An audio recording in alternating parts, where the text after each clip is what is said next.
रहीम। हम शोबान के महीने में दाखिल हो चुके हैं और जल्द ही रमज़ान मुबारक का बाबरकत महीना हमारे ऊपर साए फ़िज़ल होने वाला है। और इस माह की सबसे बड़ी ख़ुसूसियत ये है कि इस माह में दरअसल कुरान करीम नाजिल हुआ और ये अमानत हमारे हम इंसानों के हवाले कर दी गई।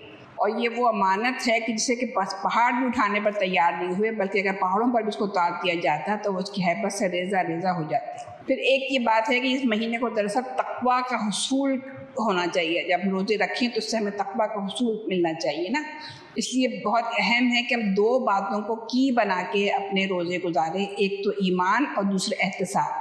यानी इन दो चीज़ों को हम अपना मकसद बना के फिर हम रोज़े रखेंगे तो हम और हमारे हर अमल की बुनियाद और महरत भी सिर्फ़ खालिसतन अल्लाह ताला की मोहब्बत और रज़ा का हुसूल हो, और उस पर फिर हमें अजर व सवाब की तमा उम्मीद भी सिर्फ़ अल्लाह ताला से ही हो। फिर आप देखें ये मोहलत अमल जो हमें ज़िंदगी की सूरत में मिली हुई है, जो यही हमारा सबसे कीमती सरमाया है। जो फ़ना हो गया तो फिर नफ़े से भी हमें मायूसी हो जाएगी, और फिर इंसान उस वक्त तमन्ना करेगा काश कि ज़िंदगी की मोहलत कुछ मज़ीद होती तो मैं मज़ीद कोई नेक अमल कर लेती।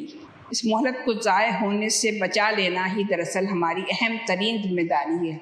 रमज़ान की जो कीमती सातें आई इसलिए रही कि हम इन रमज़ान के अंदर अपनी कोताहियों को दूर करें और अपने अंदर अच्छाइयों को परवान चढ़ाएँ।